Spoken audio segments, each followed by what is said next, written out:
북한은 그날 밤 자신들이 보이지 않는 적과 싸우게 될 줄 몰랐습니다. 2025년 11월 7일 새벽 4시 12분 백령도 해병대 초소에서 관측병이 처음 이상 징후를 포착했을 때 그는 자신의 눈을 의심했습니다. 야간 투시경 너머로 보이는 것은 북방 한계선을 넘어오는 수십 척의 고속정이었습니다. 동시에 북한 해안포진지에서 섬광이 연속으로 터져나왔습니다. 그가 상황실에 보고를 마치기도 전에 첫 번째 포탄이 백령도 해안에 떨어졌습니다. 저는 그날 사천 공군기지 전투비행단 작전실에서 당직 근무 중이었습니다. 공군 작전참모 박민석 대령, KF-21 보람의 전환 교육을 마친 지 6개월이 지났고 지금은 우리나라 최초의 국산 전투기 실전 배치 부대에서 작전 기획을 총괄하는 자리에 있었습니다. 새벽 4시 15분 합참으로부터 긴급 상황 전파가 들어왔을 때 저는 즉시 비행단장에게 보고했습니다. 백령도에 북한군 상륙 시도가 진행 중입니다. 해병대가 교전 중이며 함포 지원이 투입되고 있습니다. 비행단장은 침착했지만 그의 눈빛은 긴박했습니다. KF-21 두 편대 즉시 대기 태세. CAS 임무 준비. 근접 항공 지원 임무였습니다. 하지만 문제가 있었습니다. 백령도는 북한 해안포와 대공 미사일 사정권 아니었습니다. 우리 전투기가 접근하는 순간 북한의 S-300과 KN-06이 기다리고 있을 것이었습니다. 그러나 이번에는 달랐습니다. 우리에게는 KF-21이 있었습니다. 새벽 5시 상황은 급격히 악화되었습니다. 북한군 200여 명이 백령도 남쪽 해안에 상륙했고 해병대 제유교단과 시가전이 벌어지고 있었습니다. 해군 고속정들이 지원을 시도했지만 북한의 대한미사일 공격으로 일척이 피격당했습니다. 함포 지원도 북한 해안포의 반격으로 제한적이었습니다. 백령도는 고립되고 있었습니다. 합참 상황실에서는 긴급 작전회의가 소집되었습니다. 화상회의로 연결된 화면 너머로 합참의장의 목소리가 들렸습니다. 백령도 탈환 작전을 즉시 준비한다. 하지만 북한 후방 타격 없이는 불가능하다. 해안포 진지와 미사일 기지를 무력화해야 한다. 문제는 그 다음이었습니다. 타우러스 재고 상황은? 작전 참모가 대답했습니다. 현재 8발 보유 중입니다.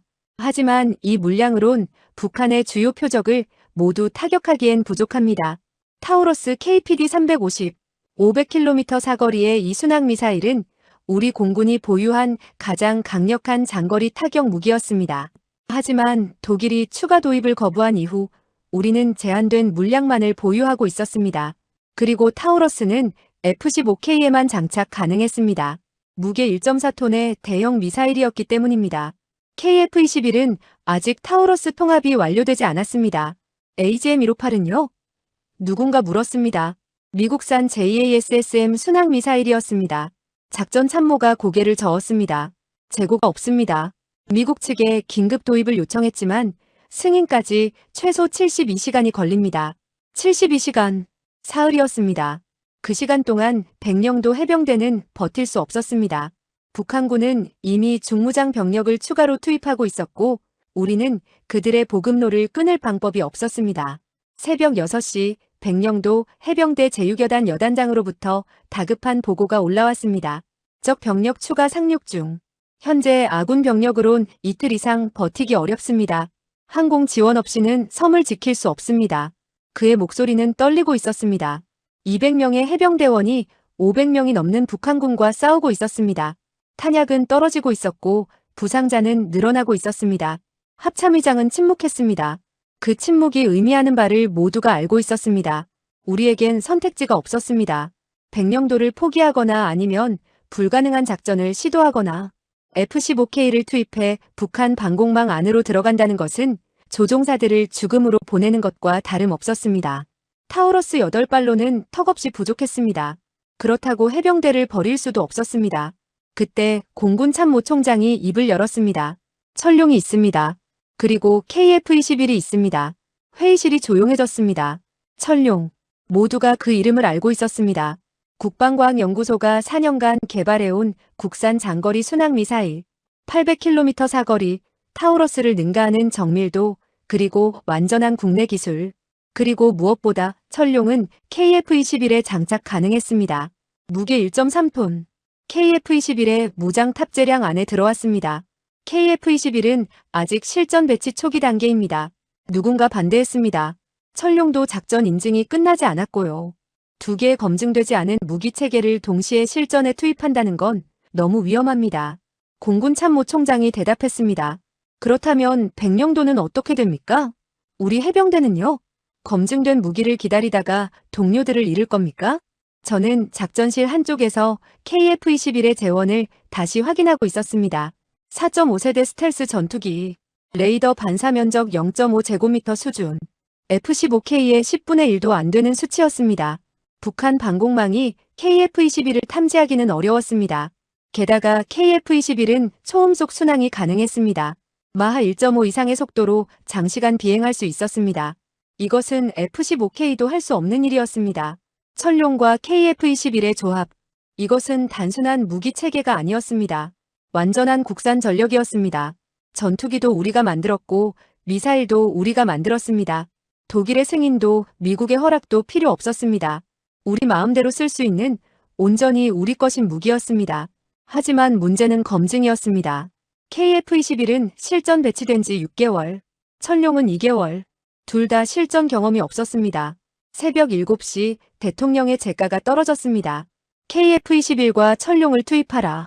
백령도를 사수한다. 그 순간 우리는 알고 있었습니다. 이것은 단순한 작전이 아니라는 것을. 우리 전우들의 생명을 달려있는 것이 첫 번째이고 KF-21과 철룡이 성공한다면 우리는 완전한 무기 자립을 증명하는 것입니다. 하지만 실패한다면 전우들의 생명과 백령도 땅까지 빼앗기고 국산 무기 개발의 신뢰까지 잃게 될 것이었습니다. 작전명은 독수리 편대였습니다. KF-21 보라매가 철룡을 싣고 날아가는 것. 우리 새가 우리 용을 태우고 적진으로 향하는 것. 저는 창밖을 바라봤습니다. 사천기지 활주로에 KF-21 8대가 정렬하고 있었습니다. 회색 동체, 날렵한 외형, 스텔스 설계. 그 아래에는 은빛 철룡이 장착되어 있었습니다. 우리 손으로 만든 전투기가 우리 손으로 만든 미사일을 싣고 우리 동료들을 구하러 가는 것이었습니다. 동이 트고 있었습니다. 그리고 그 새벽 하늘 위로 곧 보라매가 날아오를 것이었습니다. 새벽 7시 30분 저는 작전실 벽면에 걸린 대형 전술지도를 응시하고 있었습니다. 백령도에서 북한 해안까지의 거리는 불과 15km. 하지만 그 짧은 거리가 지금은 넘을 수 없는 벽처럼 느껴졌습니다. 북한군이 백령도에 상륙한 지 3시간이 지났지만 우리는 아직 제대로 된 반격조차 하지 못하고 있었습니다. 그 벽을 넘을 열쇠는 이제 KF-21과 철룡뿐이었습니다. 비행단장이 작전실로 들어왔습니다. 박 대령, KF-21 전력 현황을 보고하라. 저는 컴퓨터 화면을 띄웠습니다. 현재 우리 비행단에 배치된 KF-21은 12대입니다. 그중 작전 가능 기체는 10대. 조종사는 15명이 전환 교육을 완료했습니다. 비행단장이 고개를 끄덕였습니다. 철룡 탑재는 문제없나? 저는 대답했습니다. KF-21의 무장 하드포인트는 10개입니다. 철룡은 중앙 하드포인트의 이발까지 탑재 가능합니다. 이것이 KF-21의 결정적 장점이었습니다. F-15K는 타우러스를 탑재할 수 있었지만 무게 제한으로 최대 4발까지만 가능했습니다. 하지만 철룡은 타우러스보다 100kg 가벼웠습니다.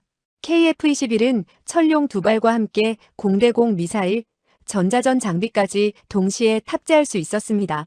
이것은 단순히 미사일을 운반하는 것이 아니라 생존성을 확보하면서 임무를 수행할 수 있다는 의미였습니다. 새벽 8시 합참으로부터 첫 번째 작전 지시가 내려왔습니다. 타우러스 8발을 F-15K로 긴급 투입한다. 최우선 표적인 장사정포 진지 5곳을 타격한다. 이후 KF-21 철룡 작전을 준비하라. F-15K 4대가 먼저 출격했습니다. 각 기체는 타우러스 2발씩을 장착하고 있었습니다. 우리의 마지막 타우러스 재고였습니다.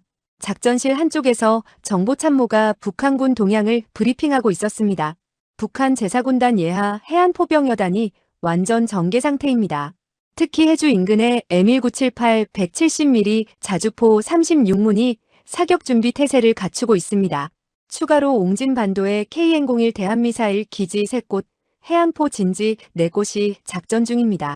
그가 지도에 표시한 붉은 점들이 백령도를 에워싸고 있었습니다. F-15K 타우러스 발사 완료. 관제실로부터 보고가 들어왔습니다. 타우러스 8발이 북한을 향해 날아가고 있었습니다. 23분 후 장사정포 진지 5곳에서 연쇄 폭발이 일어났습니다. 성공이었습니다. 하지만 기쁨도 잠시, 북한의 반응은 즉각적이었습니다. 나머지 해안포들이 일제히 백령도를 향해 포격을 시작했습니다. 타우러스로 타격하지 못한 표적들이었습니다. 오전 9시 비행단장이 조종사 브리핑룸으로 들어왔습니다. KF-21 조종사 8명이 그를 기다리고 있었습니다. 모두 F-16이나 F-15K에서 수천 시간을 비행한 베테랑들이었지만 KF-21은 아직 낯설었습니다. 실전 배치된 지 6개월. 훈련 비행은 수백 시간 했지만 실전은 처음이었습니다. 게다가 천룡을 탑재한 작전은 단 한 번도 없었습니다. 여러분, 비행단장이 말했습니다. 오늘 우리는 2가지 역사를 동시에 만듭니다. KF-21의 첫 실전 투입, 그리고 천룡의 첫 실전 투입. 두 무기 모두 우리 손으로 만든 것입니다. 그가 스크린을 가리켰습니다. 표적은 북한 해안포 기지 4곳, 미사일 기지 3곳입니다. 총 7개 표적에 KF-21 8대가 천룡 16발을 투입합니다. 한 조종사가 손을 들었습니다. 단장님, KF-21의 스텔스 성능은 실전에서 검증된 적이 없습니다. 북한 S-300이 우리를 탐지할 가능성은 없습니까? 모두가 궁금해하던 질문이었습니다. 비행단장이 저를 바라봤고 저는 앞으로 나섰습니다. 좋은 질문입니다. KF-21의 레이더 반사 면적은 0.5제곱미터 수준입니다. 이것은 F-15K의 10분의 1입니다. 북한의 S-300 레이더가 KF-21을 탐지하려면 약 50km 이내로 접근해야 합니다. 저는 전술 지도를 확대했습니다. 우리는 200km 거리에서 천룡을 발사합니다. 북한 S-300의 유효 사거리 바뀝니다. 게다가 KF-21은 초음속 순항이 가능합니다. 마하 1.5 이상의 속도로 접근과 이탈을 수행할 수 있습니다. F-15K는 F터버너 없이는 불가능한 일입니다. 이것은 연료 효율과 생존성에서 결정적 차이를 만듭니다. 다른 조종사가 물었습니다. 천룡과 KF-21의 통합은 충분히 검증되었습니까? 솔직한 대답이 필요했습니다. 지상시험과 비행시험은 완료했습니다. 천룡을 장착한 KF-21의 비행 특성, 투하 절차, 시스템 연동, 모든 것이 테스트되었습니다. 하지만 실전은 아닙니다. 여러분이 오늘 그것을 증명하게 될 것입니다. 침묵이 흘렀습니다. 검증되지 않은 전투기에 검증되지 않은 미사일을 싣고 실전에 나간다는 것. 조종사들은 그 의미를 알고 있었습니다. 하지만 가장 선임인 이소령이 입을 열었습니다. 단장님, 대령님, 저희는 KF-21을 선택한 조종사들입니다. F-15K를 계속 탈 수도 있었지만 우리는 국산 전투기를 선택했습니다. 그 선택에는 책임이 따릅니다. 오늘이 그 책임을 다하는 날입니다. 다른 조종사들이 고개를 끄덕였습니다. 그들은 KF-21 전환 교육을 자원한 사람들이었습니다. 미국제 F-15K나 F-16보다 검증이 덜 된 기체라는 것을 알면서도 국산 전투기를 믿고 선택한 사람들이었습니다. 그리고 지금 그 믿음이 시험받는 순간이었습니다. 오전 10시 경납고로 이동했습니다. KF-21 8대가 나란히 서 있었습니다. 회색 도색의 날렵한 기체, 기수의 A사 레이더, 동체에 매끈하게 통합된 무장창, 그리고 중앙 하드포인트에 장착된 은빛 천룡. 정비사들이 마지막 점검을 하고 있었습니다. 한 정비사가 천룡 동체를 쓰다듬으며 중얼거렸습니다. 우리 비행기에 우리 미사일. 이보다 더 자랑스러울 순 없죠. 저는 이소령에게 다가갔습니다. 소령, 준비됐습니까? 그가 헬멧을 쓰며 대답했습니다. 평생 이 순간을 위해 훈련했습니다. KF-21은 준비되었고 천룡도 준비되었습니다. 그리고 저도 준비되었습니다. 그의 목소리에는 흔들림이 없었습니다. 저는 그의 어깨를 두드렸습니다. 소령이 오늘 날릴 기체는 단순한 전투기가 아닙니다. 그것은 대한민국의 자존심입니다. 그리고 그 기체가 쏠 미사일은 우리의 독립입니다. 오전 11시 조종사들이 기체에 올랐습니다. 캐노피가 닫혔고 엔진이 시동되었습니다. GE F-414 엔진의 굉음이 경납고를 울렸습니다. 미국제 엔진이었지만 나머지는 모두 우리 기술이었습니다. 기체, 레이더, 항전 장비, 무장 통합, 모든 것이 우리 손으로 만들어진 것이었습니다. 그리고 그 기체가 싣고 갈 천룡은 완전한 국산이었습니다. 첫 번째 KF-21이 활주로로 나왔습니다. 이소령의 기체였습니다. 기체번호 KF21001 양산 1호기였습니다. 그 아래 장착된 천룡에는 붉은 글씨가 새겨져 있었습니다. 백령도를 위하여. 이 소령이 무전을 쳤습니다. 독수리 1, 이륙 준비 완료. 관제탑이 응답했습니다. 독수리 1, 이륙 승인. 우리의 보라매를 믿습니다. 활주로 끝에서 KF-21이 가속했습니다. 애프터버너가 점화되지 않았지만 기체는 빠르게 속도를 올렸습니다. 600m 지점에서 기수가 들렸고 KF-21은 하늘로 치솟았습니다. 부드러웠습니다. F-15K보다 훨씬 날렵했습니다. 뒤이어 7대의 KF-21이 차례로 이륙했습니다. 8마리의 보라매가 서해 상공으로 향했습니다. 각 기체는 천룡 2발씩 총 16발을 싣고 있었습니다. 저는 작전실로 돌아와 레이더 화면을 지켜봤습니다. 8개의 점이 서해 상공을 가로질러 북쪽으로 이동하고 있었습니다. 그들은 북한 방공망의 사정권 바뀐 200km 지점에서 미사일을 발사할 예정이었습니다. 천룡의 800km 사거리와 KF-21의 스텔스 성능. 이 조합은 북한 방공망을 무력화시킬 것이었습니다. 타우러스와 F-15K로는 불가능했던 일이었습니다. 이제 우리는 우리만의 방법으로 싸울 수 있었습니다. 오전 11시 30분 KF-21편대는 서해 상공 1만 미터 고도를 비행하고 있었습니다. 저는 작전실에서 실시간 데이터 링크를 통해 그들의 상황을 지켜보고 있었습니다. 각 기체의 속도, 고도, 연료 상태, 무장 상태, 모든 정보가 스크린에 표시되었습니다. 그 중에서도 제 눈길을 끈 것은 속도 표시였습니다. 마하 1.1, KF-21 8대 모두가 초음속 순항 중이었습니다. 이것은 F-15K로는 불가능한 일이었습니다. F-15K도 초음속 비행은 가능했지만 애프터버너를 사용해야 했고 그것은 연료를 급격히 소모시켰습니다. 하지만 KF-21은 달랐습니다. 애프터버너 없이도 마하 1.2 이상의 속도를 유지할 수 있었습니다. 초음속 순항 능력. 이것은 4세대 전투기와 5세대 전투기를 가르는 핵심 기술이었습니다. 그리고 KF-21은 그것을 가지고 있었습니다. 무전이 들렸습니다. 독수리 1 발사 지점 30km 전방. 북한 레이더 신호 감지되지 않음. 이 소령의 목소리는 침착했습니다. 정보참모가 확인했습니다.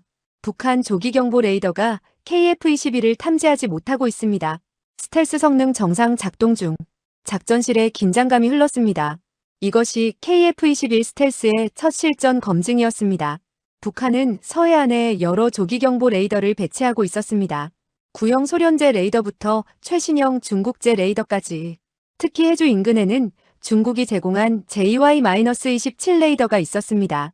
저주파 레이더로 스텔스 기체도 탐지할 수 있다고 알려진 장비였습니다. 하지만 지금 그 레이더는 우리 KF-21 8대를 잡아내지 못하고 있었습니다. 독수리 편대, 발사 지점 도달, 천룡 발사 준비. 이 소령의 명령이 떨어졌습니다. 8대의 KF-21이 일렬 횡대로 전환했습니다. 각 기체 간 간격은 3km. 동시 발사를 위한 표준 전술 대형이었습니다. 저는 숨을 죽였습니다. 이제 천룡이 처음으로 실전에서 발사되는 순간이었습니다. 우리 전투기에서 우리 미사일이. 독수리 1, 천룡 1호 발사.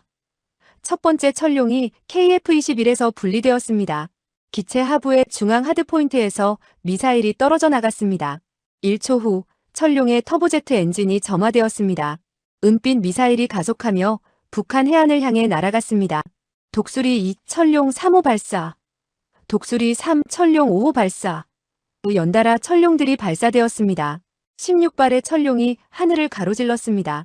작전실 스크린에는 천룡들의 비행 경로가 표시되었습니다. 각 미사일은 사전에 입력된 항로를 따라 비행하고 있었습니다. 고도 50m. 바다 위를 스치듯 날아가는 저고도 비행이었습니다. 북한 레이더가 이것을 포착하기는 거의 불가능했습니다. 레이더 지평선 아래였기 때문입니다. 게다가 천룡의 스텔스 설계는 이미 작은 레이더 반사 면적을 더욱 줄여주었습니다. 천룡들이 북한 영해에 진입했습니다. 정보참모가 보고했습니다. 북한 방공망 반응 없음. 해안 레이더도 탐지하지 못하고 있습니다. 이것이 천룡의 위력이었습니다.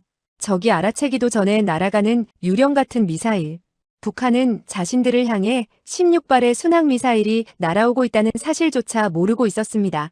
KF-21 편대는 이미 반전하여 귀환 중이었습니다. 독수리 편대, 임무 완료. 귀환 중. 이소룡의 목소리에는 안도감이 묻어났습니다. 철룡을 발사하고 북한 방공망에 탐지되지 않고 무사히 귀환하는 것. 첫 번째 관문을 통과한 것이었습니다. 하지만 진짜 시험은 지금부터였습니다. 철룡이 표적에 명중하는지 확인하는 것. 18분이 지났습니다.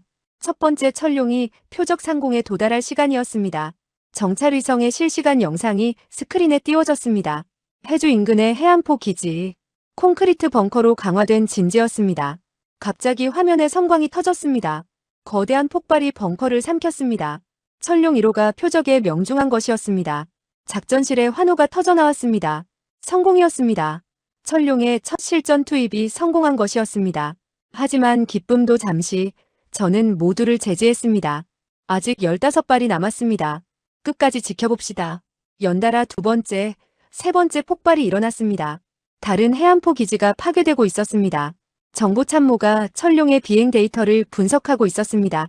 평균 비행시간 18분, 평균 속도 마하 0.8, 적어도 지형 추적 비행 정상 작동, IR 영상 유도 시스템 정상 작동. 그가 흥분된 목소리로 말했습니다. 대령님, 이건 놀랍습니다. 철룡의 비행 경로를 보십시오. 산과 계곡을 따라 완벽하게 비행하고 있습니다. 지형 추적 정확도가 5m 이내입니다. 지형 추적 비행. 이것은 순항미사일의 핵심 기술이었습니다. 미사일이 지형을 스스로 파악하고 산을 피하고 계곡을 따라가는 능력. 타우러스도 이 기능을 가지고 있었지만 철룡의 정확도는 그보다 더 높았습니다. 우리 연구진이 한반도 지형에 특화되어 개발했기 때문이었습니다. 철룡은 한국 땅을 위해, 한국 하늘을 위해 만들어진 무기였습니다. 23분 후 16번째 철룡이 마지막 표적에 명중했습니다. 옹진반도의 KN-01 대한미사일 기지였습니다. 미사일 발사대들이 화염에 휩싸였습니다. 정보참모가 최종 보고를 했습니다. 철룡 16발 모두 표적 명중 확인. 성공률 100%입니다. 작전실이 다시 환호로 들끓었습니다.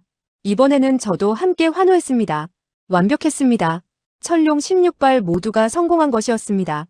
비행단장이 제 어깨를 두드렸습니다. 박 대령, 우리가 해냈어. KF-21도 철룡도 모두 완벽했어. 저는 고개를 끄덕였습니다. 아직 끝나지 않았습니다. 편대가 무사히 귀환할 때까지는. 하지만 마음 한편으로는 이미 알고 있었습니다. 우리는 성공했다는 것을. 세계 최초로 4.5세대 스텔스 전투기가 실전에서 완벽한 임무를 수행한 것이었습니다. 정오 KF-21 편대가 사천기지 상공에 도착했습니다. 독수리 편대 착륙 허가 요청. 이소룡의 목소리가 들렸습니다. 관제탑이 응답했습니다. 독수리 편대 착륙 승인. 영웅들을 환영합니다. 첫 번째 KF-21이 활주로에 접근했습니다. 부드럽게 착륙했습니다. 바퀴가 활주로에 닿는 순간 작은 연기가 피어올랐습니다. 완벽한 착륙이었습니다. 8대의 KF-21이 모두 무사히 착륙했습니다. 정비사들이 달려가 기체를 맞이했습니다. 조종사들이 캐노피를 열고 내렸을 때 그들의 얼굴에는 땀과 함께 자부심이 가득했습니다. 이소룡이 헬멧을 벗으며 저에게 다가왔습니다. 대령님, 보고드립니다. KF-21 8대, 철룡 16발 모두 정상 작동했습니다. 기체 결함 없음, 조종사 전원 무사 귀환. 저는 그의 손을 잡았습니다. 수고했습니다, 소령. 여러분이 오늘 역사를 만들었습니다. 이소룡이 웃었습니다. 대령님, 솔직히 말씀드리면 KF-21에 탑승하고 이륙할 때까지 긴장했습니다. 국산 전투기, 국산 미사일. 둘 다 실전 경험이 없었으니까요. 하지만 막상 날아보니 완벽했습니다. KF-21은 제가 탄 어떤 전투기보다 뛰어났습니다. 다른 조종사들도 모여들었습니다. 그들은 서로를 껴안고 축하했습니다. 한 조종사가 말했습니다. 북한 레이더가 우리를 전혀 못 잡더군요. 마치 투명인간이 된 기분이었습니다. 발사 지점까지 갔다가 돌아오는데 단 한 번도 라곤 경고가 울리지 않았습니다. 또 다른 조종사가 덧붙였습니다. 철룡 발사 순간도 놀라웠습니다. 진동도 거의 없고 기체 균형도 흐트러지지 않았습니다. 완벽한 무장 통합이었습니다. 경납고로 돌아온 KF-21들을 정비사들이 점검하고 있었습니다. 한 정비사가 기체 하부를 살피며 감탄했습니다. 대령님, 보십시오. 철룡을 발사한 하드포인트에 손상이 전혀 없습니다. 설계가 완벽합니다. 또 다른 정비사가 엔진을 점검하며 말했습니다. 연료 소모도 예상보다 적습니다. 초음속 순항으로 왕복했는데도 여유가 있습니다. F-15K였다면 공중급류가 필요했을 겁니다. 저는 KF-21, 21-1호기 앞에 섰습니다. 양산 1호기. 대한민국 최초의 국산 전투기. 그리고 오늘 그것은 실전에서 완벽한 임무를 수행했습니다. 기체 표면에는 작은 흠집 하나 없었습니다. 북한 방공망을 뚫고 다녀왔지만 단 한 발의 공격도 받지 않았습니다. 스텔스의 위력이었습니다. 오후 1시 합참으로부터 전화가 걸려왔습니다. 공군 참모 총장의 목소리였습니다. 박 대령 축하한다. KF-21과 천룡 모두 완벽한 성공이었다. 대통령께서도 크게 기뻐하셨다. 저는 대답했습니다. 감사합니다. 하지만 아직 백령도 전투는 끝나지 않았습니다. 우리는 더 할 일이 있습니다. 공군 참모 총장이 말했습니다. 알고 있다. 그래서 추가 작전을 준비하라. 이번에는 북한 내륙 깊숙이 들어간다. 전화를 끊고 저는 창밖을 바라봤습니다. KF-21들이 재급류와 재무장을 받고 있었습니다. 천룡도 추가로 탑재되고 있었습니다. 우리는 이제 알았습니다. KF-21이 날 수 있다는 것을, 천룡이 명중한다는 것을, 그리고 이 조합이 세계 어떤 무기와도 겨룰 수 있다는 것을. 보람에는 첫 비행에서 완벽했습니다. 그리고 그 날개 아래 용은 800km를 날아 적을 무너뜨렸습니다. 이제 우리는 준비되었습니다. 다음 작전을 위해.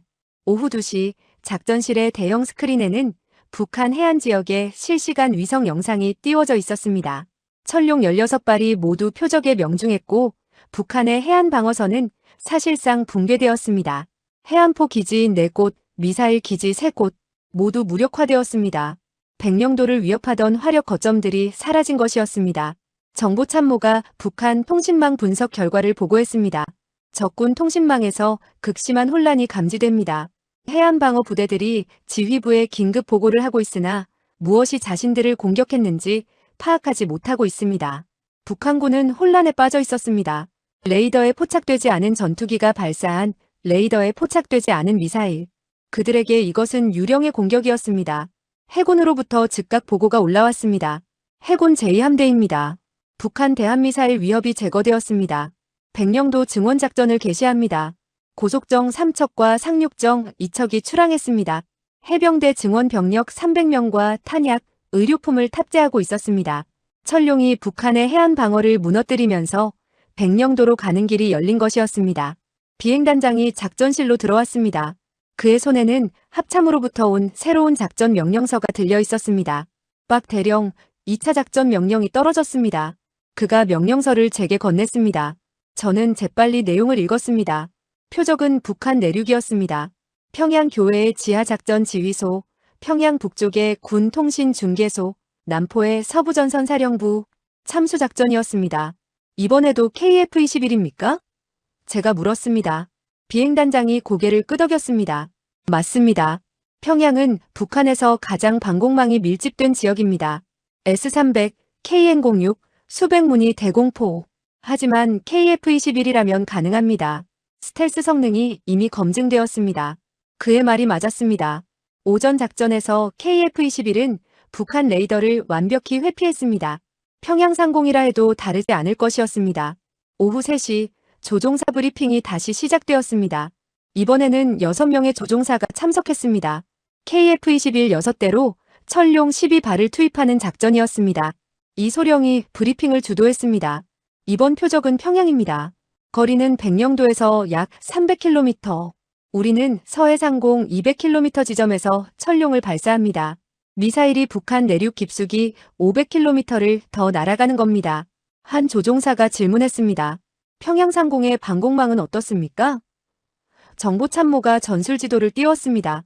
평양 주변에는 S-300PNU-2가 3개 포대 배치되어 있습니다.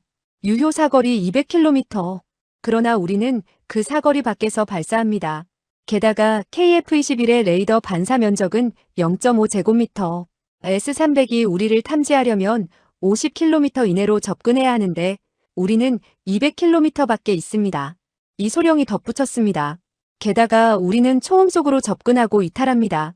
설령 탐지된다 해도 북한 전투기가 우리를 요격하기 전에 이미 작전 공역을 벗어날 것입니다. KF-21의 최고 속도는 마하 1.8. 북한의 미그-29로는 따라잡을 수 없습니다. 조종사들이 고개를 끄덕였습니다. 첫 번째 작전의 성공이 자신감을 높였습니다. KF-21의 스텔스와 속도. 이 조합은 북한 방공망을 무력화시켰습니다. 오후 4시 KF-21 6대가 재무장을 마쳤습니다. 각 기체는 철룡 2발씩을 장착하고 있었습니다. 철룡 12발.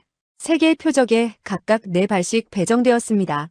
확실한 파괴를 위해서였습니다. 특히 평양 지하 지휘소는 깊이 30m의 강화 콘크리트 벙커였습니다. 한 발로는 부족했습니다. 철룡의 관통탄두 4발이 연속으로 같은 지점을 타격해야 완전히 파괴할 수 있었습니다. 정비사들이 철룡의 표적 데이터를 입력하고 있었습니다. 평양 지하 지휘소의 정확한 좌표, 입구 위치, 주변 지형, 모든 정보가 미사일의 컴퓨터에 저장되었습니다. 철룡은 이 데이터를 바탕으로 비행하고 종말 단계에서는 IR 카메라로 표적을 직접 식별할 것이었습니다. 한 정비사가 철룡 동체를 쓰다듬으며 말했습니다. 이놈들이 평양까지 날아가는군요. 우리 미사일이 평양을 치는 날이 올 줄은 몰랐습니다. 오후 5시 조종사들이 기체에 탑승했습니다. 이 소령의 기체는 여전히 21-1호기였습니다. 오전에 임무를 마치고 점검과 재무장을 거쳐 다시 출격 준비가 된 것이었습니다. 단 5시간 만이었습니다. F-15K였다면 최소 8시간이 걸렸을 것입니다. 하지만 KF-21은 정비성이 뛰어났습니다. 모듈화 설계 덕분에 빠른 점검과 재무장이 가능했습니다. 엔진이 시동되었습니다. 6대의 KF-21이 활주로로 나왔습니다. 석양이 서쪽 하늘을 물들이고 있었습니다. 이 소령이 무전을 쳤습니다. 독수리 1, 이륙 준비 완료. 평양을 향해 날아갑니다. 관제탑이 응답했습니다. 독수리 1, 이륙 승인. 보라매의 날개가 용을 평양까지 날려보낼 것입니다. 첫 번째 KF-21이 이륙했습니다. 뒤이어 5대가 차례로 하늘로 솟아올랐습니다. 저는 작전실에서 그들의 비행을 지켜봤습니다. 6개의 점이 서해 상공을 북쪽으로 향했습니다. 속도는 다시 마하 1.1. 초음속 순항이었습니다. 고도는 12,000m. 북한 전투기의 일반적인 작전 고도보다 높았습니다. KF-21은 높이, 빠르게, 그리고 보이지 않게 날아가고 있었습니다. 오후 6시 KF-21 편대가 발사 지점에 도달했습니다. 서해 상공, 북한 해안에서 200km 떨어진 지점이었습니다. 독수리 편대, 철룡 발사 준비. 이 소령의 명령이 떨어졌습니다. 6대의 KF-21이 발사 대형으로 전환했습니다. 독수리 1, 철룡 17호 발사. 첫 번째 철룡이 분리되었습니다. 표적은 평양 지하 지휘소였습니다. 연달아 철룡들이 발사되었습니다. 12발의 은빛 미사일이 북한 내륙을 향해 날아갔습니다. 철룡들은 해안을 넘어 내륙으로 진입했습니다. 산과 계곡을 따라 구불구불 비행했습니다. 북한의 내륙 레이더도 이것을 포착하지 못했습니다. 고도 50m의 저공 비행은 레이더 지평선 아래였고 철룡의 스텔스 설계는 작은 반사 면적을 더욱 줄였습니다. 25분 후 첫 번째 철룡이 평양 교외에 도달했습니다. 지하 지휘소 입구가 IR 카메라에 포착되었습니다. 철룡은 급강하였습니다. 관통탄두가 콘크리트를 뚫고 들어갔습니다. 지하 30m 깊이에서 폭발이 일어났습니다. 지표면이 흔들렸습니다. 2초 후 두 번째 철룡이 같은 지점을 타격했습니다. 벙커 구조가 무너지기 시작했습니다. 세 번째, 네 번째 철룡이 연속으로 명중했습니다. 지하 지휘소 전체가 붕괴되었습니다. 평양 북쪽의 통신 중계소에서도 폭발이 일어났습니다. 높이 90m의 안테나 탑이 무너졌습니다. 북한 군 통신망의 핵심 노드가 사라진 것이었습니다. 남포의 서부전선 사령부도 화염에 휩싸였습니다. 철룡 4발이 사령부 건물을 연쇄 타격했습니다. 백령도 작전을 지휘하던 북한군 지휘부가 무력화되었습니다. 정보참모가 흥분된 목소리로 보고했습니다. 대령님, 북한 통신망이 마비되고 있습니다. 암호화된 통신량이 급감했습니다. 지휘체계가 무너지고 있는 것으로 판단됩니다. 우리는 북한의 머리를 잘랐습니다. 평양의 지휘소, 통신중계소, 전선사령부, 이 세 곳이 동시에 무력화되면서 북한군은 지휘 통제 능력을 상실했습니다. 오후 7시 백령도로부터 놀라운 보고가 올라왔습니다. 적저항이 급격히 약화되고 있습니다. 일부 북한군이 백기를 들고 있습니다. 지휘부를 잃은 백령도 북한군은 무엇을 해야 할지 몰랐습니다. 명령이 오지 않았고 지원도 없었고 퇴로도 막혔습니다. 해병대 제6여단 여단장의 목소리가 무전을 탔습니다. 아군이 반격을 시작했습니다. 적은 후퇴 중입니다. KF-21편대는 이미 귀환 중이었습니다. 독수리 편대, 임무 완료. 전 기체 이상 없음. 이 소령의 목소리는 침착했지만 그 안에는 자부심이 담겨 있었습니다. 그들은 다시 한번 북한 방공망을 뚫고 들어갔다 나왔습니다. 평양 상공까지. 그리고 단 한 발의 공격도 받지 않았습니다. KF-21의 스텔스는 실전에서 완벽하게 작동했습니다. 오후 8시 KF-21 6대가 모두 사천기지로 귀환했습니다. 조종사들이 기체에서 내렸을 때 경납고 전체가 박수로 가득 찼습니다. 정비사들, 정보요원들, 작전 참모들 모두가 그들을 환영했습니다. 이소령이 헬멧을 벗으며 웃었습니다. 평양까지 다녀왔습니다. KF-21은 완벽했습니다. 북한은 우리가 왔다 가는지도 몰랐을 겁니다. 저는 작전실 창밖을 바라봤습니다. KF-21들이 경납고로 들어가고 있었습니다. 하루에 2번의 출격, 천룡 28발 발사, 모두 성공. 북한의 해안 방어선을 무너뜨리고 평양 지휘부까지 타격했습니다. 그리고 우리 조종사는 단 한 명도 다치지 않았습니다. 이것이 KF-21과 천룡의 위력이었습니다. CNN이 긴급 속보를 타전했습니다. 북한 평양에서 대규모 폭발 발생. 한국군의 신형 스텔스 전투기와 순항미사일 조합으로 추정. 북한 방공망이 전혀 대응하지 못한 것으로 보인다. 세계가 KF-21을 주목하고 있었습니다. 4.5세대 스텔스 전투기의 첫 실전. 그리고 그것은 완벽한 성공이었습니다. 보이지 않게 날아가서 보이지 않는 타격을 가하고 보이지 않게 돌아오는 것. KF-21은 그것을 증명했습니다. 밤 9시 합참의장으로부터 전화가 걸려왔습니다. 박 대령 대통령께서 직접 감사 인사를 전하셨습니다. KF-21과 천룡의 조합이 세계를 놀라게 했다고 하셨습니다. 이제 백령도 탈환은 시간 문제입니다. 저는 대답했습니다. 감사합니다. 하지만 진짜 승리는 우리가 스스로 해냈다는 것입니다. 우리 전투기로, 우리 미사일로, 우리 힘으로. 합참의장이 웃었습니다. 그 말이 맞습니다. 이것이 진정한 자립입니다. 6월 16일 새벽 2시. 백령도 기습 이후 22시간이 지났습니다.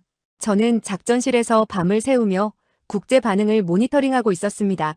KF-21과 천룡의 성공은 예상보다 훨씬 큰 파장을 일으키고 있었습니다.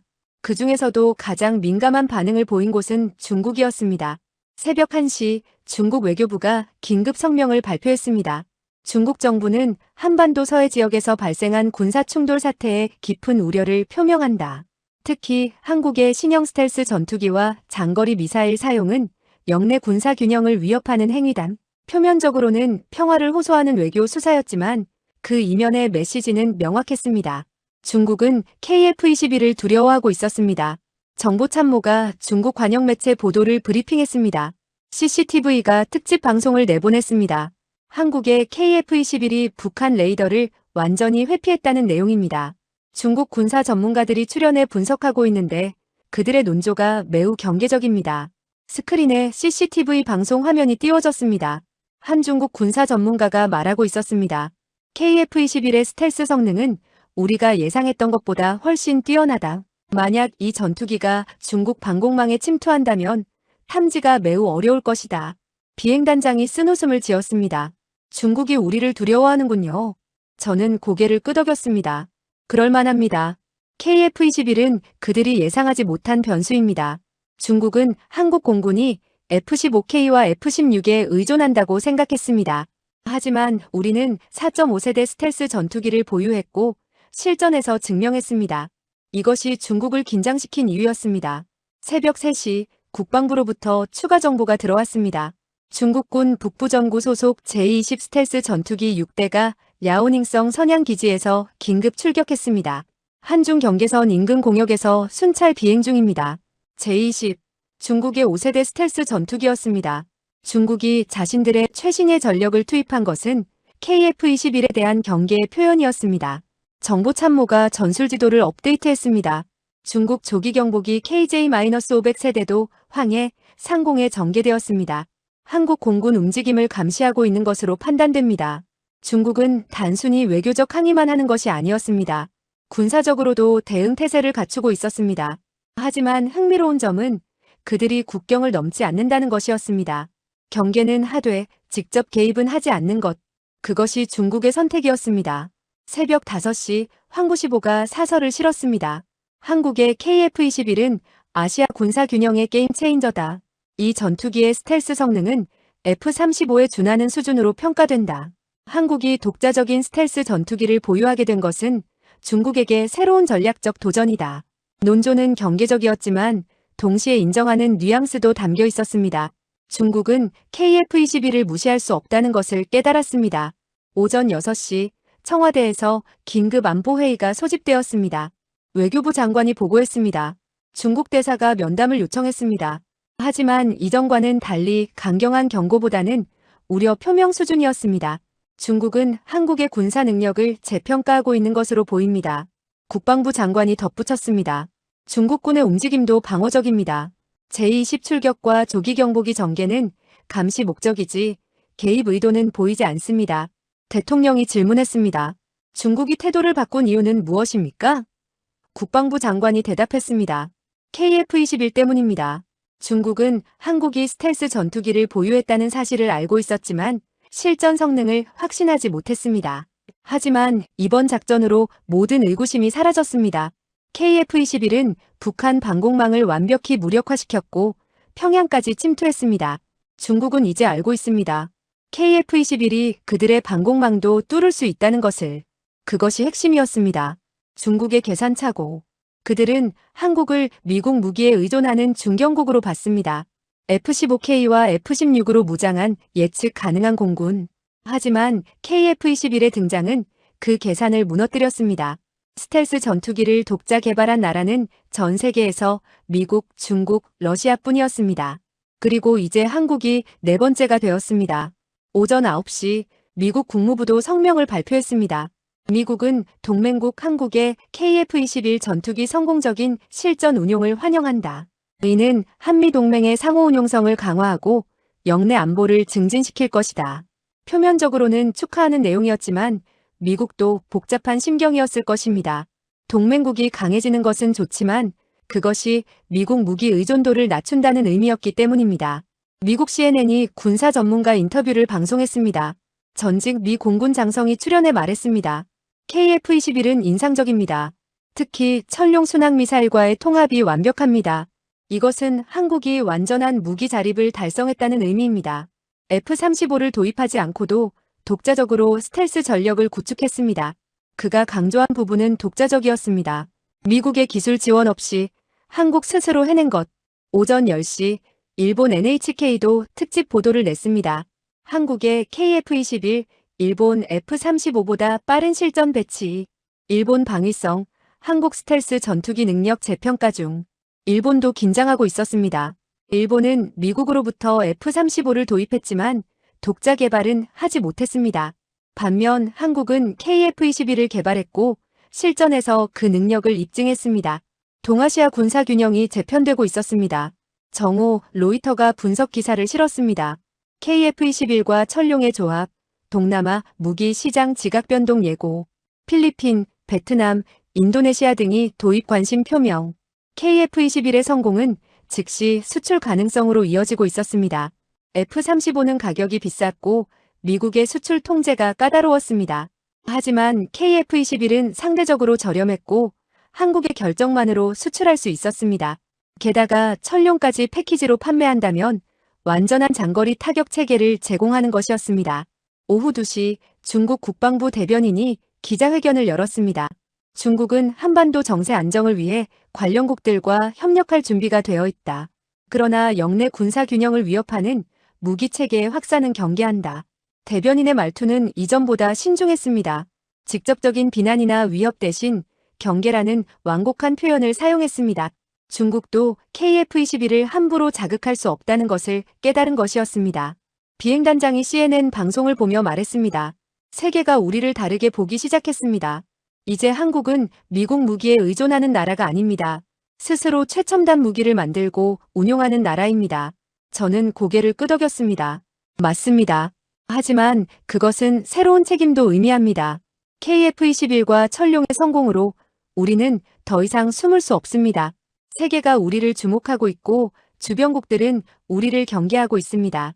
오후 3시 백령도로부터 최종 보고가 올라왔습니다. 백령도 완전 탈환. 북한군 생존자 230명, 포로로 확보. 아군 피해 전사 12명, 부상 41명. 해병대 제6여단 여단장의 목소리는 떨리고 있었습니다. 철룡이 없었다면, KF-21이 없었다면 우리는 이길 수 없었을 겁니다. 감사합니다. 우리는 백령도를 지켰습니다. 우리 손으로 만든 무기로. 정보참모가 중국군 동향 최종 보고를 했습니다. 중국군 북부정구 병력이 단둥 지역에서 철수하고 있습니다. 제20편대도 선양 기지로 귀환했습니다. 중국의 군사적 압박이 완화되고 있습니다. 중국은 한 걸음 물러섰습니다. KF-21이 실전에서 증명된 이상 중국도 함부로 압박할 수 없었습니다. 만약 중국이 개입한다면 그들도 KF-21과 철룡의 표적이 될 수 있었습니다. 그것은 중국이 원하는 시나리오가 아니었습니다. 오후 5시 청와대로부터 전화가 걸려왔습니다. 대통령의 메시지였습니다. 중국이 태도를 바꿨습니다. 직접 개입 대신 외교적 중재를 제안했습니다. KF-21이 그들의 계산을 바꿨습니다. 이제 그들은 한국을 함부로 대할 수 없다는 것을 알고 있습니다. 저는 작전실 동료들을 바라봤습니다. 그들도 같은 생각을 하고 있었습니다. KF-21은 단순한 전투기가 아니었습니다. 그것은 외교 카드였습니다. 저는 창밖을 바라봤습니다.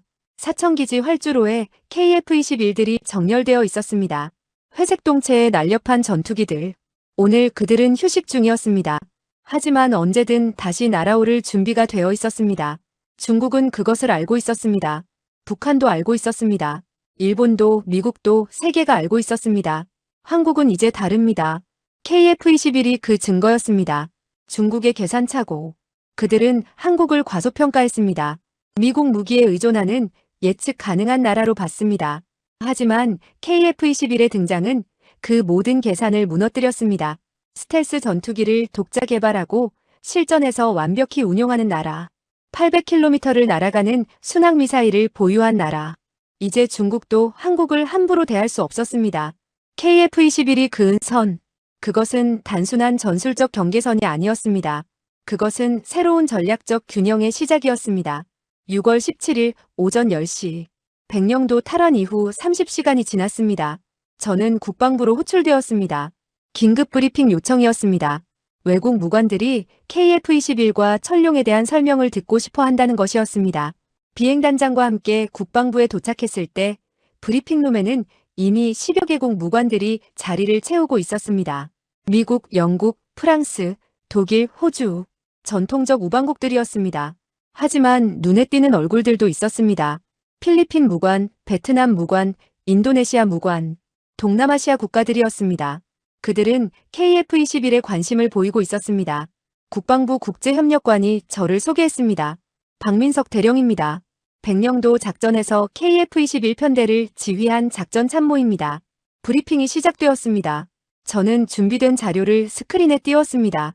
KF-21 보라매는 대한민국이 독자 개발한 4.5세대 다목적 전투기입니다. 최대 속도 마하 1.8, 초음속 순항 마하 1.2 이상, 전투 행동 반경 약 900km입니다. 무관들이 메모를 하기 시작했습니다. 레이더 반사 면적은 0.5제곱미터 수준으로 기존 4세대 전투기의 10분의 1입니다. 미국 무관이 손을 들었습니다. 대령, KF-21이 북한 S-300 레이더를 완전히 회피했다는 보도가 사실입니까? 저는 고개를 끄덕였습니다. 사실입니다. 우리는 200km 거리에서 작전을 수행했는데 북한 레이더는 KF-21을 단 한 번도 탐지하지 못했습니다.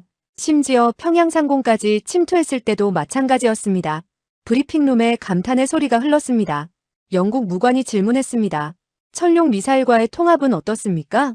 타우러스나 JASSM과 비교했을 때 어떤 장점이 있습니까? 좋은 질문이었습니다.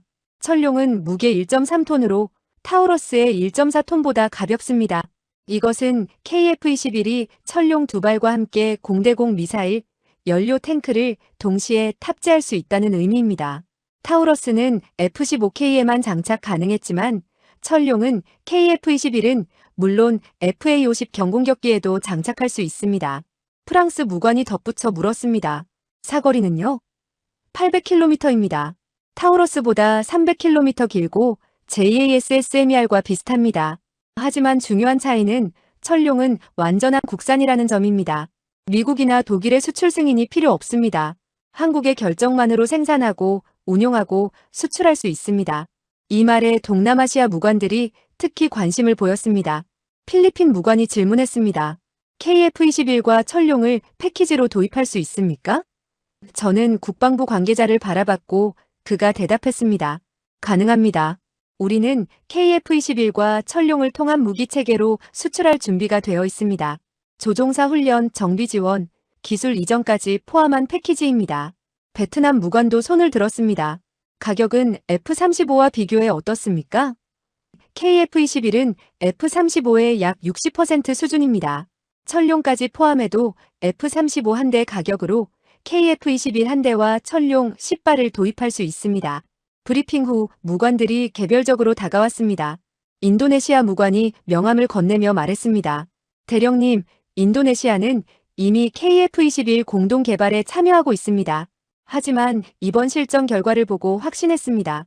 우리는 추가 도입을 검토하고 있습니다. 폴란드 무관도 관심을 보였습니다. 유럽에서도 KF-21을 주목하고 있습니다. 특히 철룡과의 조합이 인상적입니다. F-16 대체 사업에서 KF-21을 고려할 수 있겠습니까? 오후 2시, 저는 국방과학연구소로 이동했습니다. 철룡 개발팀과 KF-21 개발팀이 합동 간담회를 열었습니다. 철룡 개발 책임자가 말했습니다. 박 대령님, 실전 데이터가 정말 귀중합니다. 철룡 28발 모두 정상 작동했고 평균 CEP는 2m였습니다. 설계 목표였던 3m보다 더 정밀했습니다. KF-21 개발 책임자가 덧붙였습니다. KF-21의 스텔스 성능도 설계 수치를 초과했습니다. 북한 레이더가 전혀 탐지하지 못했다는 것이 증거입니다. 연구원 한 명이 질문했습니다. 대령님, 조종사들의 반응은 어땠습니까? 실제로 타본 사람들의 평가가 중요합니다. 저는 웃었습니다. 조종사들은 KF-21을 F-15K보다 뛰어나다고 평가했습니다. 특히 초음속 순항 능력과 조종 반응성에서 압도적이라고 했습니다. 이소령은 이렇게 말했습니다. 이제 F-15K로 돌아가고 싶지 않다고요. 오후 4시 산업통상자원부로부터 연락이 왔습니다. 박 대령님, 긴급히 공유드릴 소식이 있습니다. 필리핀 정부가 KF-21열이 대도입을 공식 제안했습니다. 철룡 100발과 함께요. 첫 수출 계약이었습니다. 저는 비행단장에게 즉시 전화했습니다. 단장님, 필리핀이 KF-21을 사겠답니다. 비행단장이 환호했습니다. 시작이군. 백령도 작전이 최고의 마케팅이었어. 오후 6시 CNN이 특집 다큐멘터리를 방송했습니다. 제목은 KF-21과 철룡 게임 체인저의 탄생이었습니다. 미국 군사 전문가들이 출연해 분석했습니다. KF-21과 철룡의 조합은 동아시아 무기 시장의 판도를 바꿀 것입니다. 이제 F-35가 유일한 선택지가 아닙니다. 더 저렴하고 수출 제약이 적은 대안이 생긴 겁니다. 한 전문가가 덧붙였습니다. 특히 철룡이 중요합니다. 미국은 JASSM 수출을 엄격히 통제합니다. 하지만 한국은 철룡을 KF-21과 함께 패키지로 판매할 수 있습니다. 이것은 완전한 장거리 타격 체계를 제공하는 겁니다. 중소국가들에게는 매력적인 제안입니다. 다른 전문가가 그래프를 보여주며 말했습니다. KF-21의 가격 대비 성능은 탁월합니다. F-35보다 40% 저렴하면서도 4.5세대 스텔스 성능을 보유했습니다. 로이터가 시장 분석 기사를 냈습니다. KF-21 수출 전망, 향후 10년간 100대 이상 예상. 동남아, 중동, 동유럽이 주요 시장. 기사는 구체적인 국가들을 언급했습니다. 필리핀, 베트남, 태국, 이라크, 폴란드, 체코가 도입 검토 중. 총 시장 규모는 약 200억 달러로 추산. 백령도 작전 하나가 200억 달러 시장을 열어젖힌 것이었습니다. 밤 8시 독일 언론 슈피겔이 기사를 실었습니다. 한국의 철룡, 타우러스의 경쟁자로 부상. 독일 방산업계 긴장. 기사는 신랄했습니다. 독일이 한국의 타우러스 추가 판매를 거부한 것은 전략적 실수였다. 한국은 스스로 더 나은 미사일을 개발했고 이제 글로벌 시장에서 타우러스와 경쟁하고 있다. 아이러니했습니다. 독일의 거부가 한국 방산의 도약을 만든 것이었습니다. 밤 10시 저는 사천기지로 돌아왔습니다. 경납고에는 KF-21들이 조용히 서 있었습니다. 정비사들이 야간 점검을 하고 있었습니다. 한 정비사가 KF-2100 앞에서 자랑스럽게 말했습니다. 대령님, 이 기체가 필리핀으로 수출되는 동료들의 형님이 되는 거죠? 우리가 만든 비행기가 세계로 나간다니 믿기지 않습니다. 저는 기체 동체를 쓰다듬었습니다. 믿으셔야 합니다. 이것은 시작일 뿐입니다. 자정 국방부로부터 추가 연락이 왔습니다. 베트남도 KF-21 도입 의향서를 제출했습니다. 6대와 철룡 60발입니다. 하루 만에 2건의 수출 계약 가능성이 열렸습니다. 태국과 이라크도 접촉해왔습니다. 백령도 작전은 단순히 전투 승리가 아니었습니다. 그것은 한국 방산의 세계 진출을 알리는 신호탄이었습니다. 저는 작전실 창가에 서서 밤하늘을 바라봤습니다. 이틀 전 이 하늘을 KF-21들이 날아갔습니다. 철룡을 싣고 불확실한 미래를 향해. 그리고 그들은 완벽한 임무를 수행했습니다. 세계는 그것을 지켜봤습니다. 그리고 세계는 KF-21을 원했습니다. 철룡을 원했습니다. 한국의 기술을, 한국의 능력을 인정했습니다. 한 정비사가 다가와 말했습니다.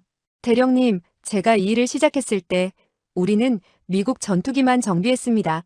F-16, F-15K 모두 미국제였죠. 하지만 이제 우리는 우리 전투기를 정비합니다. 그리고 그 전투기가 세계로 나갑니다. 이게 꿈만 같습니다. 저는 그의 어깨를 두드렸습니다. 꿈이 아닙니다. 이것이 현실입니다. 우리가 만든 현실입니다. KF-21과 철룡.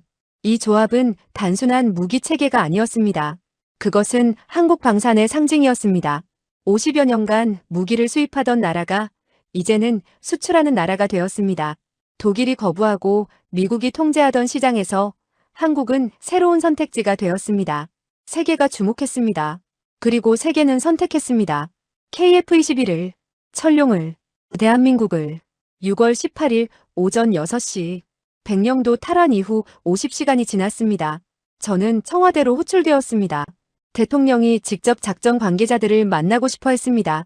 비행단장, 합참의장, 국방부 장관과 함께 집무실로 들어갔을 때 대통령의 얼굴에는 피로와 함께 깊은 만족감이 묻어났습니다.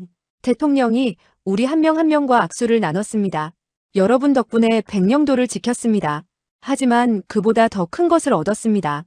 우리 스스로 할 수 있다는 자신감입니다. 그가 창밖을 바라보며 말을 이었습니다. KF-21과 철룡. 이 두 무기는 단순한 전투기와 미사일이 아닙니다. 이것은 대한민국의 독립입니다. 기술적 독립, 군사적 독립, 그리고 무엇보다 심리적 독립입니다. 합참의장이 보고했습니다. 각하, 백령도 작전의 전술적 성과를 말씀드리겠습니다. KF-21 14대가 출격해 철룡 28발을 발사했습니다. 명중률 100%, 아군 항공기 손실 제로, 조종사 사상자 제로. 이것은 전투 역사에서도 보기 드문 완벽한 결과입니다. 대통령이 고개를 끄덕였습니다. 북한 방공망은 어땠습니까? KF-21을 단 한 번도 탐지하지 못했습니다. 제가 보고했습니다. 우리는 200km 거리에서 미사일을 발사했지만 설령 더 가까이 접근했어도 탐지되지 않았을 것입니다. KF-21의 레이더 반사 면적은 북한 레이더의 탐지 임계값 이하입니다. 그들에게 우리는 투명 인간이었습니다. 대통령이 감탄했습니다. 그것이 스텔스의 위력이군요. 국방부 장관이 전략적 의미를 설명했습니다. 각하, 이번 작전이 중요한 이유는 무기 체계의 완전한 국산화를 증명했기 때문입니다. 전투기는 KF-21, 미사일은 철룡, 유도, 시스템과 표적 정보까지 모두 우리 기술입니다. F-15K와 타우러스를 썼다면 독일의 승인이 필요했을 겁니다. JASSM을 썼다면 미국의 허가가 필요했을 겁니다. 하지만 우리는 누구의 허락도 구하지 않았습니다. 대통령이 물었습니다. 국제 반응은 어떻습니까? 외교안보실장이 보고했습니다. 중국은 초기의 강경 입장에서 한 걸음 물러섰습니다. 그들도 KF-21의 능력을 인정할 수밖에 없었습니다. 미국은 공개적으로 축하했지만 내부적으로는 복잡한 심경입니다. 동맹국이 무기 자립을 달성한 것이니까요. 일본은 긴장하고 있습니다. 한국이 독자 스텔스 전투기를 먼저 실전 배치했다는 사실에. 수출은요? 대통령이 관심을 보였습니다. 산업부 장관이 대답했습니다. 필리핀과 베트남이 공식 도입 의향을 밝혔습니다. 태국, 이라크, 폴란드가 협의 중입니다. 향후 10년간 100대 이상 수출이 예상됩니다. 금액으로는 약 200억 달러입니다. 대통령이 놀랐습니다. 200억 달러. 그것은 엄청난 금액입니다. 그뿐이 아닙니다. 방위사업청장이 덧붙였습니다. 철룡도 별도로 수출됩니다. KF-21을 도입하는 국가들은 철룡도 함께 구매합니다. 그리고 기존의 F-16이나 FA-50을 운용하는 국가들도 철룡 도입에 관심을 보이고 있습니다. 철룡만의 수출 규모도 수십억 달러에 달할 것입니다. 대통령이 웃었습니다. 백령도를 지키려다 글로벌 방산 시장을 열었군요. 오전 10시 국방과학연구소에서 특별 세미나가 열렸습니다. KF-21과 철룡의 실전 데이터 분석이었습니다. 연구원들이 모여 이틀간의 작전을 면밀히 검토했습니다. 철룡 개발 책임자가 발표했습니다. 철룡의 평균 비행시간은 23분이었습니다. 사거리 800km를 비행하는데 오차는 평균 2m였습니다. 이것은 설계 목표를 초과하는 성능입니다. KF-21 개발 책임자가 이어서 발표했습니다. KF-21의 스텔스 성능도 예상을 뛰어넘었습니다. 북한의 모든 레이더 마이너스 조기경보 레이더, 추적 레이더, 사격 통제 레이더 마이너스가 KF-21을 탐지하지 못했습니다. 이것은 우리의 스텔스 설계가 실전에서 완벽하게 작동한다는 증거입니다. 한 연구원이 질문했습니다. 그렇다면 중국이나 러시아의 더 진보된 레이더는 어떻습니까? 중국이 J-20을 띄운 것이 답입니다. 개발 책임자가 대답했습니다. 만약 중국이 자신들의 레이더로 KF-21을 탐지할 수 있다고 확신했다면 J-20을 출격시킬 필요가 없었습니다. 그들이 스텔스 전투기를 맞불로 내세운 것은 기존 레이더로는 부족하다는 것을 인정한 겁니다. 연구원들이 고개를 끄덕였습니다. 중국의 반응이 KF-21의 성능을 역설적으로 증명한 것이었습니다. 오후 2시 한국항공우주산업카이 본사에서 기자회견이 열렸습니다.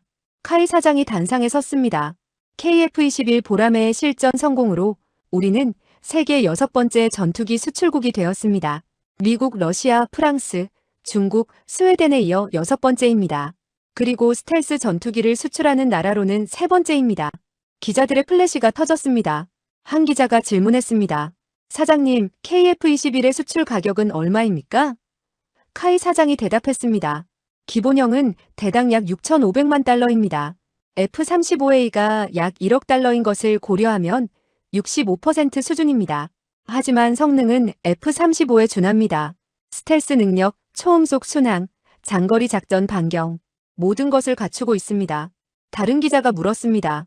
철룡과 패키지로 판매합니까? 그렇습니다. KF-21 한 대와 철룡 10발을 패키지로 제공합니다.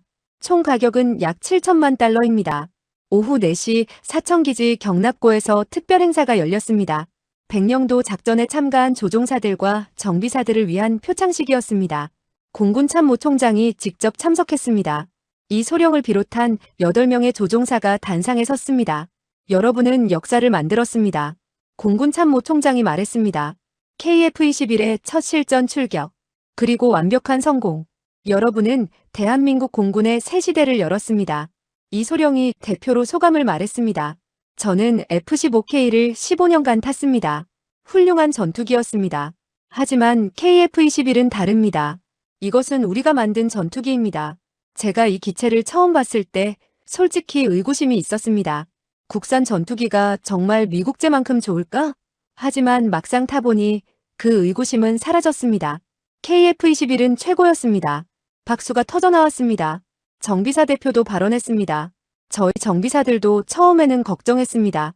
새로운 기체, 새로운 시스템. 만약 실전에서 문제가 생기면 어떡하나. 하지만 KF-21은 한 번도 저희를 실망시키지 않았습니다. 하루에 2번 출격했는데도 기체는 완벽했습니다. 정비성도 뛰어났습니다. F-15K보다 오히려 쉬웠습니다. 또 한 번 박수가 울렸습니다. 오후 6시 저는 KF-2100 1호기 앞에 섰습니다. KF-21 양산 1호기. 이틀간 4번 출격해 철룡 8발을 발사했습니다. 모두 성공했습니다. 기체 표면에는 작은 흠집조차 없었습니다. 북한 방공망을 4번 뚫고 다녀왔지만 단 한 발의 공격도 받지 않았습니다. 저는 기체 옆면을 쓰다듬었습니다. 수고했다 보람에. 한 정비사가 다가와 말했습니다. 대령님, 이 기체가 앞으로 우리 공군의 상징이 될 겁니다. F-15K가 그랬던 것처럼. 아니, 그보다 더 큰 의미를 가질 겁니다. 이건 우리가 만든 거니까요. 저는 고개를 끄덕였습니다. 맞습니다. 이것은 시작입니다. KF-21이 앞으로 30년 이상 우리 하늘을 지킬 겁니다. 그리고 세계 하늘도 날아다닐 겁니다. 밤 8시 CNN이 특집 프로그램을 방송했습니다. 제목은 한국의 기적 KF-21과 천룡이 바꾼 세계였습니다. 미국, 유럽, 아시아의 군사 전문가들이 출연해 분석했습니다. 한 전문가가 말했습니다. KF-21과 천룡의 성공은 우연이 아닙니다. 한국은 지난 20년간 방산 기술에 꾸준히 투자해왔습니다. K9 자주포, 천공 미사일, FA-50 경공격기 모두 성공적인 국산 무기들입니다. KF-21은 그 정점입니다. 다른 전문가가 덧붙였습니다. 중요한 것은 시스템 통합 능력입니다. 전투기를 만드는 것도 어렵고 순항 미사일을 만드는 것도 어렵습니다. 하지만 둘을 완벽하게 통합하는 것은 더 어렵습니다. 한국은 그것을 해냈습니다. 그리고 실전에서 증명했습니다. 세 번째 전문가가 결론을 내렸습니다. KF-21과 천룡은 게임 체인저입니다. 이제 세계는 F-35만 바라볼 필요가 없습니다. 더 저렴하고 더 자유로운 대안이 생겼습니다. 밤 10시 저는 작전실에서 마지막 보고서를 작성하고 있었습니다. 백령도 작전 종합평가서였습니다. KF-21 보라매의 첫 실전 투입은 완벽한 성공이었다. 14대가 출격해 천룡 28발을 발사했고 모두 표적에 명중했다. 북한 방공망은 KF-21을 탐지하지 못했으며 아군 피해는 제로였다. 이것은 KF-21의 스텔스 성능과 천룡의 정밀 타격 능력을 완벽히 증명한다. 저는 보고서 마지막 문단을 썼습니다. KF-21과 천룡의 성공은 대한민국 방위산업의 완전한 자립을 의미한다.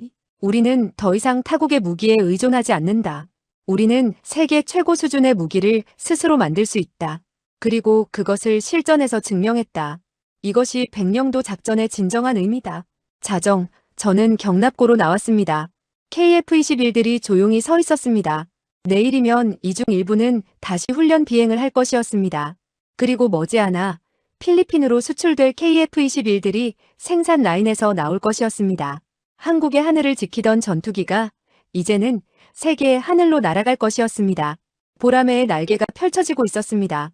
800km를 날아가는 용을 싣고 6월 21일 오전 10시 백령도 탈환 이후 6일이 지났습니다. 저는 서울 전쟁기념관 앞에 서 있었습니다. 오늘 특별 전시가 열렸습니다. 제목은 보라매와 용백령도를 지킨 날개였습니다. 전시관 입구에는 KF-21의 실물 크기 모형이 전시되어 있었고 그 옆에는 천룡 미사일이 놓여 있었습니다. 시민들이 길게 줄을 서서 관람을 기다리고 있었습니다. 전시관 안으로 들어가자 백령도 작전의 모든 순간이 재현되어 있었습니다. 새벽 4시 12분 북한군의 기습 상륙, KF-21 편대의 긴급 출격, 천룡 28발의 완벽한 타격, 백령도의 최종 탈환. 각 순간이 사진과 영상 그리고 실제 작전 데이터로 전시되어 있었습니다. 한 시민이 KF-21 모형 앞에서 감탄했습니다. 저게 정말 우리가 만든 전투기입니까? 믿기지 않네요. 옆에 있던 아이가 아버지에게 물었습니다. 아빠, 저 비행기가 진짜 북한 레이더를 못 보게 할 수 있어요? 아버지가 대답했습니다. 그렇단다. 스텔스라는 기술이야. 저 비행기는 레이더에 거의 안 잡혀. 그래서 적들이 우리가 온 줄도 모르고 당한 거야. 아이가 눈을 반짝이며 말했습니다. 우와, 멋있다. 저도 커서 저 비행기 조종사가 될래요. 저는 그 모습을 보며 미소 지었습니다. 다음 세대가 자라나고 있었습니다. 오후 2시 국회 국방위원회에서 특별 보고회가 열렸습니다.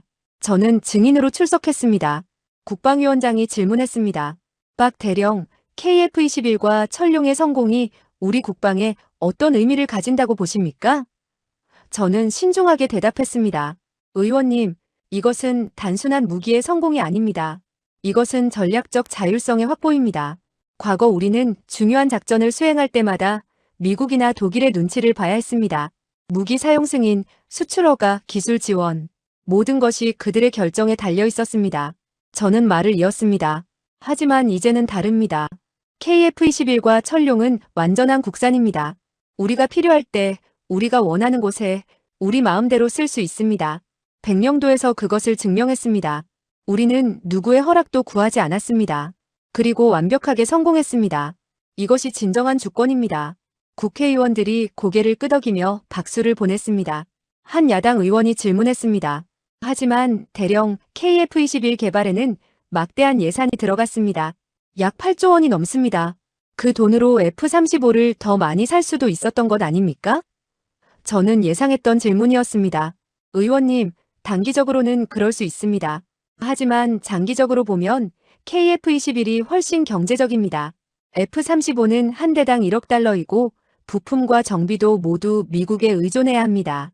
수명주기 비용까지 합치면 2억 달러가 넘습니다. 저는 자료를 제시했습니다. 반면 KF-21은 한 대당 6,500만 달러입니다. 부품도 국산이고 정비도 우리가 합니다. 수명주기 비용은 1억 달러 수준입니다. 게다가 수출까지 고려하면 개발비는 회수됩니다. 필리핀, 베트남 계약만으로도 약 15억 달러가 예상됩니다. 향후 100대를 수출하면 개발비 전액이 회수되고도 남습니다. 그리고 무엇보다 이 기술은 우리 것입니다. 다음 세대 전투기를 개발할 때도 이 기술을 쓸 수 있습니다. 오후 4시 사천카이 공장을 방문했습니다. 생산 라인에서는 새로운 KF-21들이 조립되고 있었습니다. 한 라인에서는 한국 공군용, 다른 라인에서는 수출용이었습니다. 필리핀 공군 마크가 새겨진 기체가 최종 조립 단계에 있었습니다. 카이 직원이 자랑스럽게 설명했습니다. 이 기체는 석 달 후 필리핀으로 인도됩니다. 필리핀 공군 첫 스텔스 전투기가 될 겁니다. 옆 건물에서는 철룡이 생산되고 있었습니다. 한화 직원이 안내했습니다. 백령도 작전 이후 철룡 주문이 폭증했습니다. 한국 공군 추가 주문, 필리핀 수출, 베트남 수출. 우리는 생산 라인을 2배로 늘렸습니다. 월 16발에서 32발로요. 은빛 미사일들이 컨베이어 벨트를 따라 이동하고 있었습니다. 각 미사일에는 일련 번호가 새겨져 있었습니다. 철룡 29, 철룡 30. 백령도에서 날아간 28발 다음 세대였습니다. 오후 6시 국방대학교에서 특강을 했습니다. 청중은 영광급 장교들이었습니다. 미래의 지휘관들이었습니다. 저는 백령도 작전의 교훈을 설명했습니다. 여러분, 백령도 작전에서 우리가 배운 것은 무엇입니까? 첫째, 기술의 중요성입니다. KF-21의 스텔스와 철룡의 정밀 타격이 없었다면 우리는 훨씬 많은 희생을 치러야 했을 겁니다. 둘째, 자립의 중요성입니다. 타국 무기에 의존했다면 우리는 그들의 승인을 기다리느라 귀중한 시간을 낭비했을 겁니다. 한 소령이 질문했습니다. 대령님, 그렇다면 앞으로 우리는 미국 무기를 전혀 도입하지 않아도 됩니까? 저는 고개를 저었습니다. 그렇지 않습니다. 미국과의 동맹은 여전히 중요합니다. F-35, 패트리어트, 사드. 이런 무기들은 여전히 필요합니다. 하지만 핵심은 균형입니다. 과거처럼 100% 의존이 아니라 국산과 수입의 적절한 조합입니다. 그래야 우리의 선택지가 늘어납니다.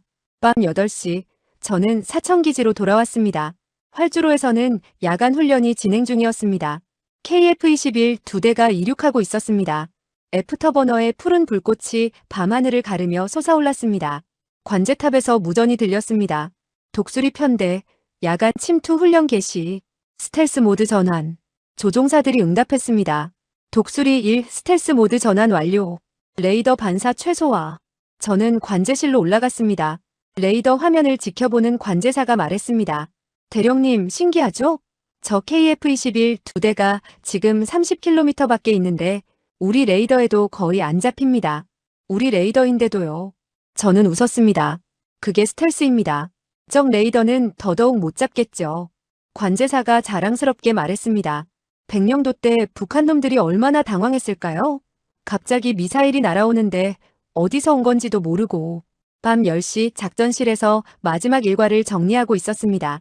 정보참모가 최신 보고를 했습니다. 대령님, 흥미로운 소식입니다. 중국이 자국 스텔스 전투기 J-20의 생산을 가속화한다고 발표했습니다. KF-21 때문인 것으로 분석됩니다. 저는 고개를 끄덕였습니다. 우리가 중국을 자극한 거군요. 정보참모가 웃었습니다. 자극이라기보다는 경쟁을 만든 거죠. 이제 중국도 한국을 무시할 수 없습니다. 또 다른 보고가 올라왔습니다. 러시아가 Su-57 수출을 적극 추진하고 있습니다. KF-21과 경쟁하기 위해서입니다. 저는 미소 지었습니다. 좋습니다. 경쟁은 발전을 만듭니다. 우리도 계속 발전해야 합니다. KF-21은 시작일 뿐입니다. 다음 세대, 그 다음 세대를 준비해야 합니다. 비행단장이 고개를 끄덕였습니다. 이미 KF-21 블록2 개발이 시작되었습니다. 더 강한 엔진, 더 나은 레이더, 더 많은 무장. 5년 후면 나옵니다. 자정, 저는 혼자 경납고로 나왔습니다. KF-21 1호기가 조용히 서 있었습니다. 양산 1호기. 백령도에서 4번 출격해 철룡 8발을 발사했습니다. 모두 성공했습니다. 이 기체는 곧 전쟁기념관으로 이전될 예정이었습니다. 역사적 가치를 인정받은 것이었습니다. 저는 기체에 다가가 동체를 쓰다듬었습니다. 수고했다 보람에. 너는 역사가 되었다. 기체 옆면에는 작은 별표 8개가 그려져 있었습니다. 철룡 8발 8번의 성공적인 타격을 상징했습니다. 그 아래에는 작은 글귀가 새겨져 있었습니다. 백령도를 지킨 날개, 2025년 6월 15일 18일. 후대가 이것을 보고 기억할 것이었습니다. KF-21이 처음 실전에 나간 날을, 그리고 완벽하게 성공한 날을. 저는 경납고 밖으로 나와 밤하늘을 올려다봤습니다. 별들이 빛나고 있었습니다. 일주일 전, 이 하늘은 불안과 긴장으로 가득했습니다. 백령도가 기습당했고 우리는 선택의 기로에 섰습니다. 검증되지 않은 무기를 쓸 것인가, 아니면 동료들을 포기할 것인가. 우리는 용기를 냈습니다. KF-21과 철룡을 믿었습니다. 그리고 그 믿음은 배반당하지 않았습니다. 이제 세계는 한국을 다르게 봅니다. 미국 무기에 의존하던 중견국이 아닙니다. 스스로 최첨단 무기를 만들고 실전에서 증명하고 세계에 수출하는 나라입니다. KF-21과 철룡. 이 두 무기는 단순한 전투기와 미사일이 아닙니다. 이것은 대한민국의 자립입니다. 기술적 자립, 군사적 자립, 그리고 정신적 자립입니다. 800km, 철룡이 날아간 거리입니다. 하지만 그것은 단순한 물리적 거리가 아닙니다. 그것은 우리가 도달한 높이입니다. 50년 전 우리는 총 한 자루 제대로 만들지 못했습니다. 30년 전 우리는 전투기를 수입만 했습니다. 10년 전 우리는 순항미사일을 타국에 의존했습니다. 하지만 이제 우리는 세계 최고 수준의 스텔스 전투기를 만듭니다. 800km를 날아가는 순항미사일을 만듭니다. 그리고 그것을 세계에 수출합니다. 모라메가 그은 선. 그것은 단순한 국경선이 아닙니다. 그것은 과거와 미래의 경계선입니다. 의존의 과거와 자립의 미래. KF-21은 그 선을 넘었습니다. 철룡은 그 선 위를 날아갔습니다. 그리고 대한민국은 그 선 너머에 서 있습니다. 당당하게 자랑스럽게. 경납고에서 정비사 한 명이 나왔습니다. 그가 저를 보고 다가왔습니다. 대령님, 아직도 안 주무십니까? 저는 웃었습니다. 잠이 안 오네요. 너무 많은 일이 있었으니까. 정비사가 함께 하늘을 올려다보며 말했습니다. 대령님, 제 아들이 오늘 전화했습니다. 초등학교 3학년인데 학교에서 KF-21 그림을 그렸답니다. 장래 희망도 바꿨대요. 전투기 조종사라고. 저는 그의 어깨를 두드렸습니다. 좋은 아들을 두셨네요. 15년 후면 그 아이가 KF-21을 탈 수 있을 겁니다. 아니, 그때는 더 좋은 전투기가 있겠죠. KF-21 블록3나 아예 다음 세대 전투기일 수도 있고. 정비사가 웃었습니다. 그것도 우리가 만든 거겠죠? 저는 확신에 차서 대답했습니다. 물론입니다. 우리가 만들 겁니다. 우리는 이제 할 수 있습니다. 새벽 1시, 저는 숙소로 돌아갔습니다. 침대에 누워 눈을 감았습니다. 하지만 머릿속에는 여전히 KF-21의 모습이 떠올랐습니다. 회색 동체, 날렵한 외형, 하늘로 치솟는 모습, 그리고 그 아래 장착된 은빛 철룡, 보라매와 용, 하늘을 나는 새와 하늘을 가르는 용. 이 조합이 백령도를 지켰습니다. 이 조합이 세계를 놀라게 했습니다. 이 조합이 대한민국의 미래를 열었습니다. 저는 미소 지으며 잠에 들었습니다. 꿈속에서 저는 다시 KF-21을 타고 있었습니다. 푸른 하늘을 날고 있었습니다. 철룡을 싣고 자유롭게 제약 없이, 누구의 허락도 필요 없이. 그것이 진정한 자유였습니다. 그것이 보라매가 선사한 선물이었습니다. 800km의 그림자 아래 대한민국은 새로운 시대를 열고 있었습니다. 자립의 시대를, 자존의 시대를. 그리고 그 중심에는 KF-21 보라매가 있었습니다.